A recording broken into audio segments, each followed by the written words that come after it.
J'invite tous les Français qui veulent rester libres à m'écouter et à me suivre. Vive la France, libre, dans l'honneur et dans l'indépendance. C'est l'histoire d'un homme qu'on croyait souvent seul, mais qui n'a jamais cessé d'incarner une nation entière. Un homme raide, parfois froid, mais que l'histoire a sculpté en mythe. Charles de Gaulle, c'est bien plus qu'un nom de boulevard ou d'aéroport, c'est un destin, une trajectoire unique à la croisée du XXe siècle, entre grandeur, guerre et résistance. Charles de Gaulle naît en 1890 à Lille, dans une famille catholique, patriote, bourgeoise et très cultivée.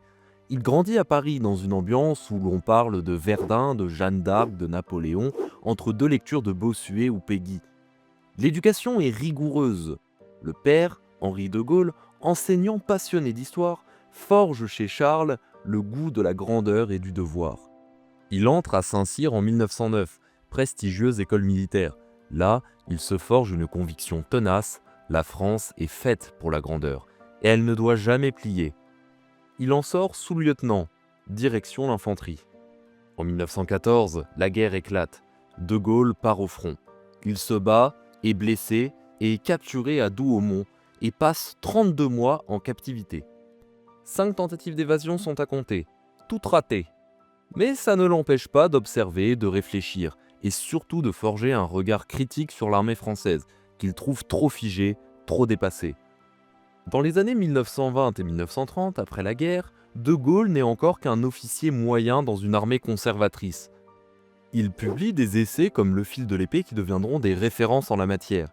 Il y défend une idée simple, une armée professionnelle, moderne et mécanisée.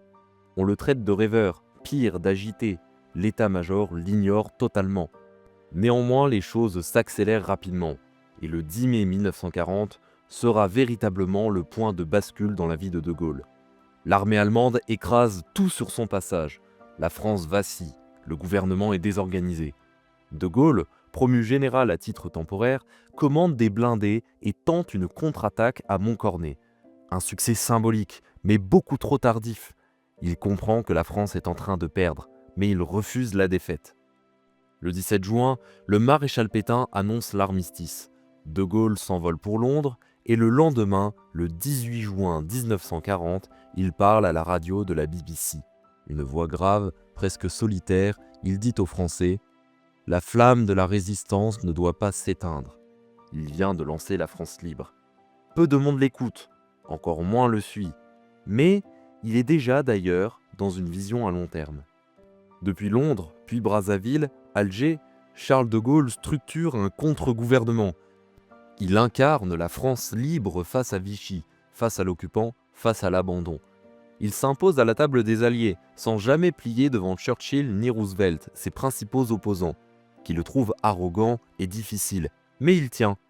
Il souhaite impérativement que la France siège à la table des vainqueurs. Il parvient à unifier les différents réseaux de résistance et finit par entrer dans le Paris libéré en août 1944. Sa marche sur les Champs-Élysées, droite et fière, marque l'histoire. Mais l'homme n'est pas fait pour les demi-mesures. Après la libération, il prend la tête du gouvernement provisoire. Mais très vite, il démissionne, en 1946. Il refuse un système parlementaire qu'il juge instable. Ce qu'il veut, c'est un État fort, pas des compromis de parti. Il se retire à Colombey-les-Deux-Églises, son village. Il écrit ses mémoires de guerre, façon de rester dans l'histoire, même dans l'ombre. La France s'enlise dans la guerre d'Algérie. Le régime de la 4e République est à bout de souffle. En mai 1958, face au risque de guerre civile, les généraux d'Algérie réclament De Gaulle.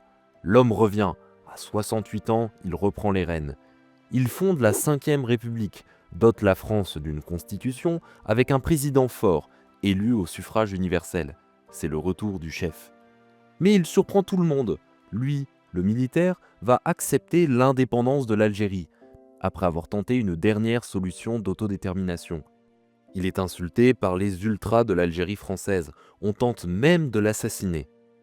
De Gaulle président, ce n'est pas seulement la question algérienne. C'est aussi le non à l'entrée du Royaume-Uni dans l'Europe, le retrait de la France du commandement intégré de l'OTAN, la dissuasion nucléaire française, considérée comme une force de frappe, le Vive le Québec libre à Montréal et une diplomatie tournée vers le tiers-monde, vers la souveraineté. Il agace, surtout les Américains, mais il veut une France libre dans un monde de blocs, une France debout. Toutefois, mai 1968 marque la fin de son long règne. Les étudiants, les ouvriers, c'est toute une jeunesse qui est dans la rue. Le vieux général ne comprend plus cette société qui change. Il tient, mais le lien est cassé, irrécupérable. En 1969, un référendum qu'il propose est rejeté. Il démissionne dans la foulée. De Gaulle s'éteint le 9 novembre 1970. Il meurt subitement chez lui, à Colombey-les-Deux-Églises, en lisant un livre. Pas de cérémonie nationale, il avait demandé la sobriété.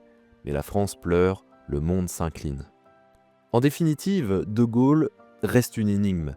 Monarchique dans son style, républicain dans ses principes, militaire mais toujours politique, froid mais visionnaire, il a modelé la France contemporaine par son ambivalence. Son régime, sa diplomatie et surtout son mythe. Sa trace est partout, dans les discours, dans les institutions, mais surtout dans les mémoires.